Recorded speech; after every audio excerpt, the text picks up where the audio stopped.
Hello student. Today we start the new articles.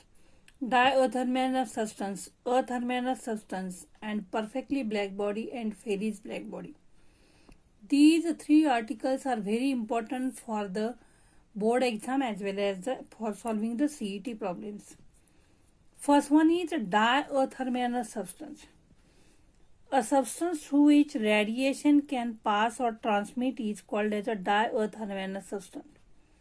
It is a substance through which radiation can transmit or pass is called as a diathermalous substance.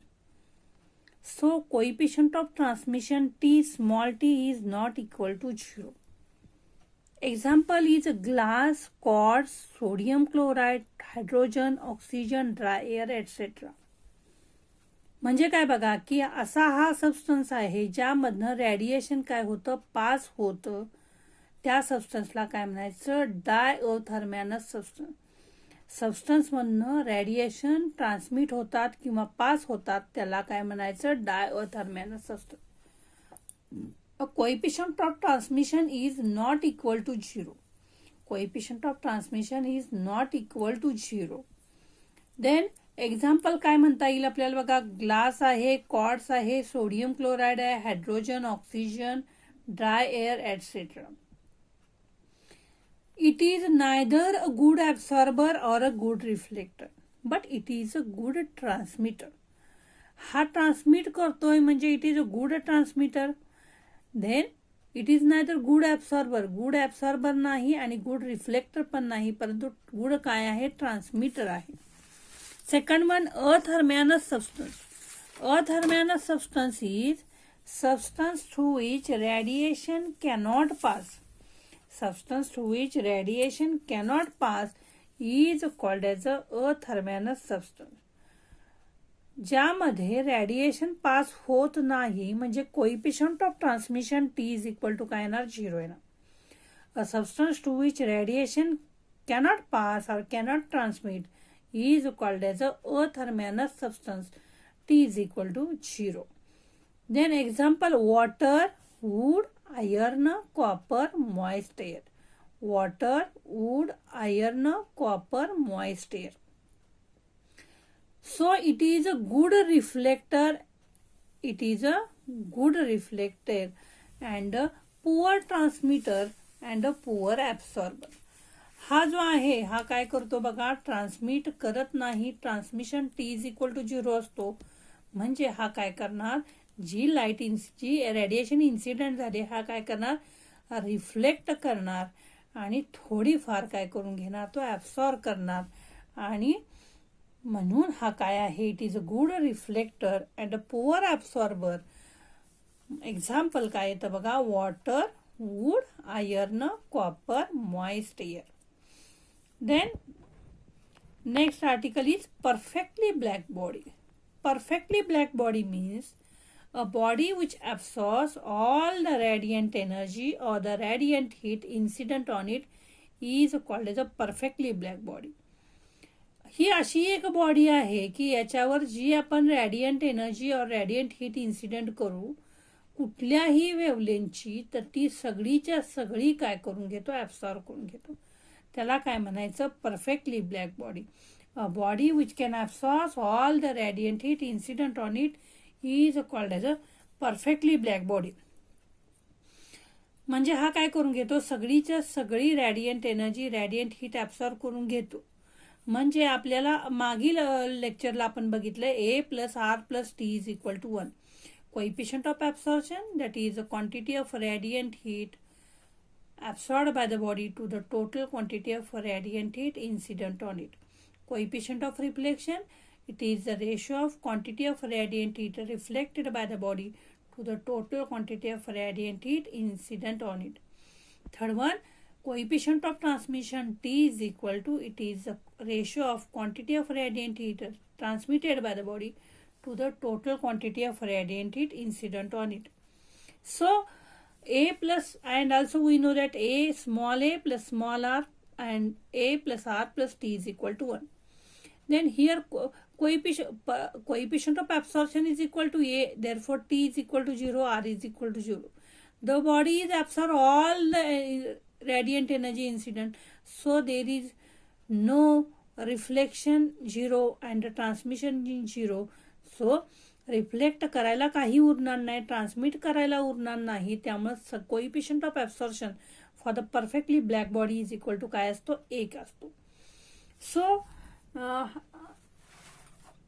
So the 100% of perfectly black body does not exist in a nature. नेचरमध्ये 100% pure असं कोणही नाही.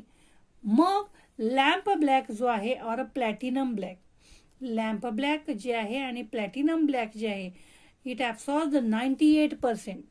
म्हणजे आपल्यावर जर lamp black आपण एखाद्या सरफेसवर coat केला किंवा प्लॅटिनम ब्लॅक कोट केला आणि त्याच्यावर समजा लाईट आपण इन्सिडेंट केली, तर काय करून घेतो की तो 98% ऑफ रेडियंट हीट काय करून घेतो, ॲब्सॉर्ब करून घेतो.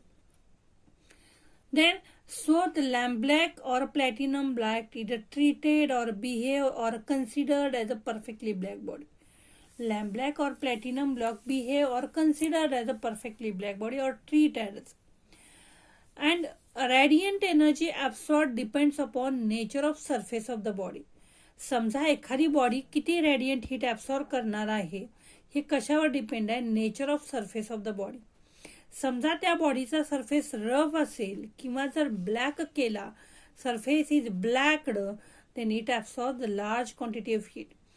रेडियंट एनर्जी समजा आपण एखाद्या बॉडीवर इन्सिडेंट केली तर it depends upon nature of surface of the body. If the surface is blacked or blackened, then it absorbs the large quantity of heat.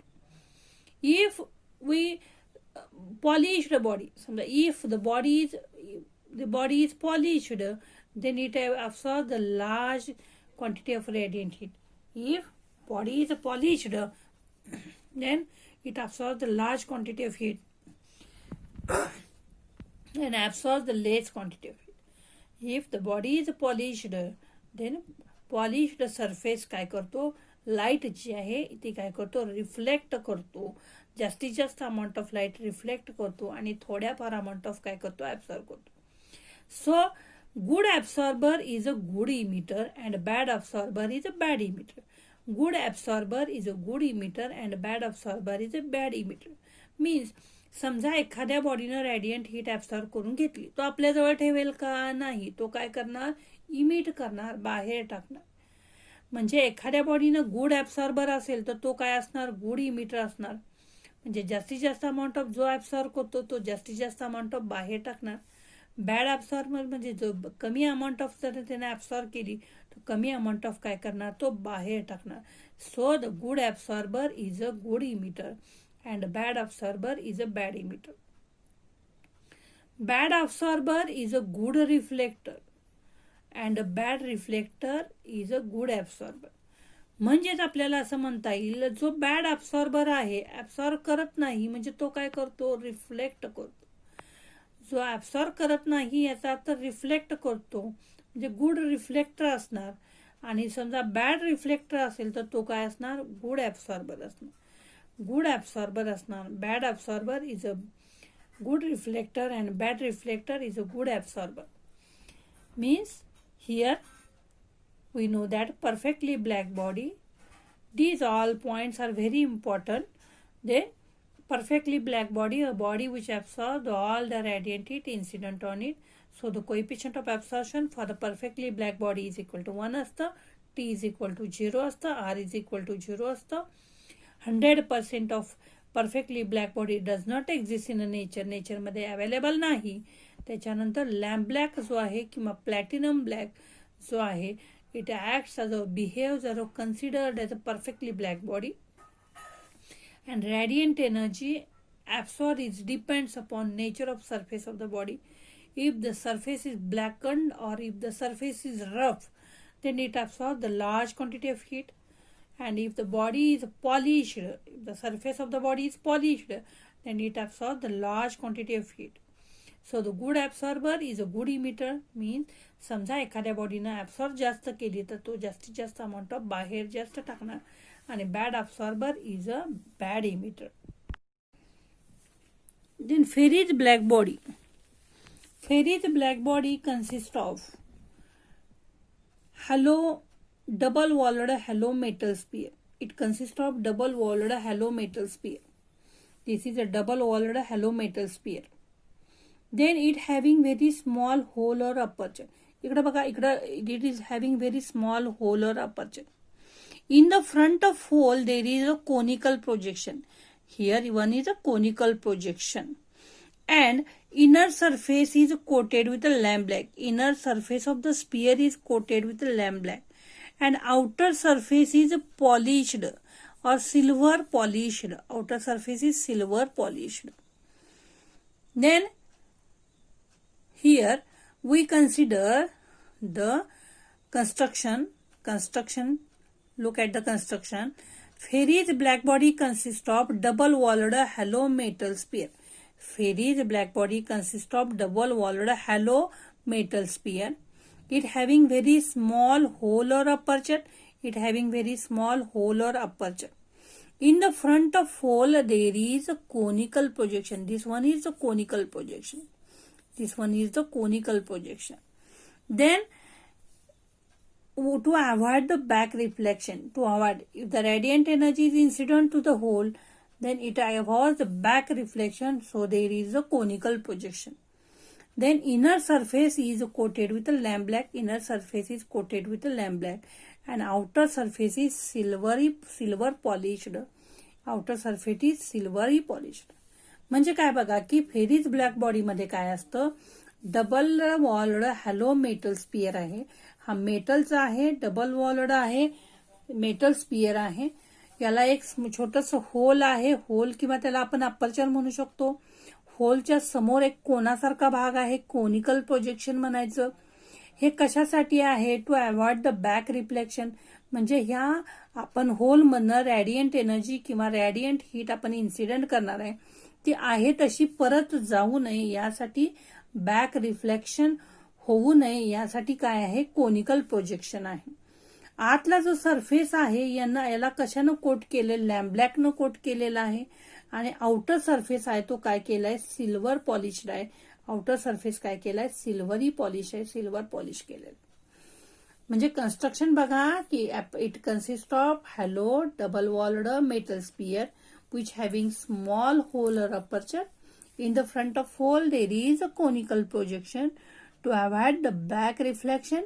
Same inner surface is coated with a lamp black and outer surface is silvery polished or polished with the silver.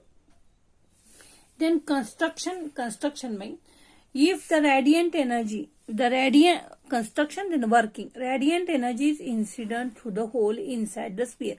Radiant energy is incident through the hole inside the sphere.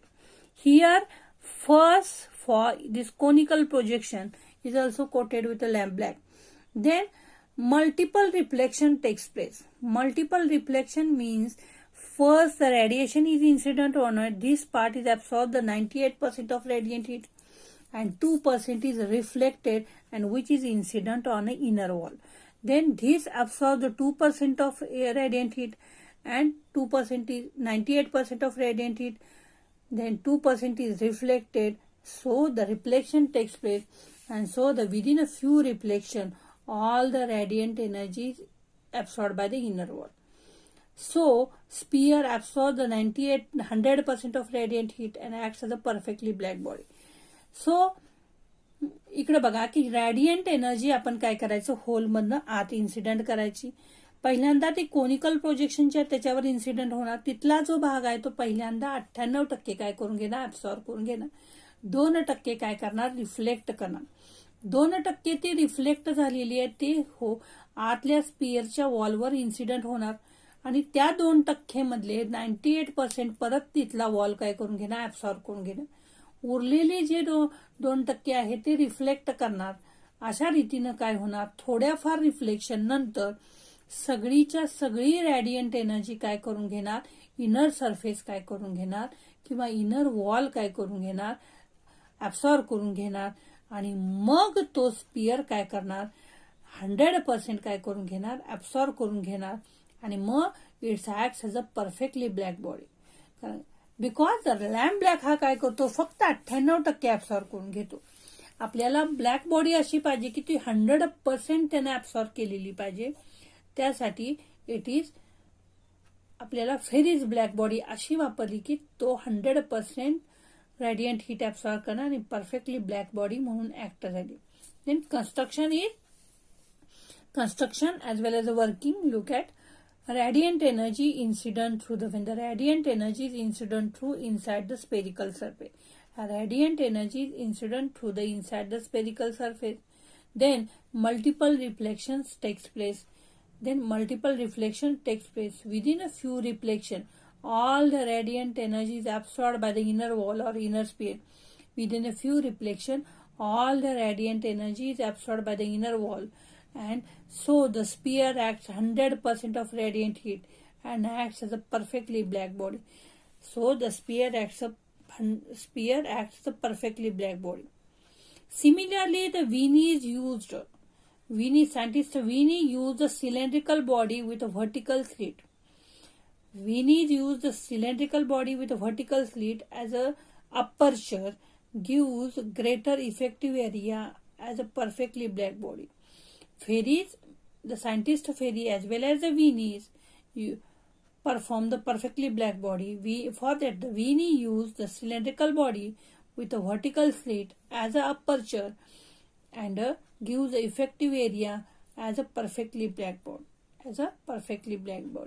Fairy's black body construction and working, and the diagram is asked in number of exams held in Maharashtra State Board. हे जे आहे ते बऱ्याच वेळेला परीक्षेला आलेलं आहे. Diagram आलेली आहे, त्याचबरोबर कन्स्ट्रक्शन आणि वर्किंग आलेलं आहे.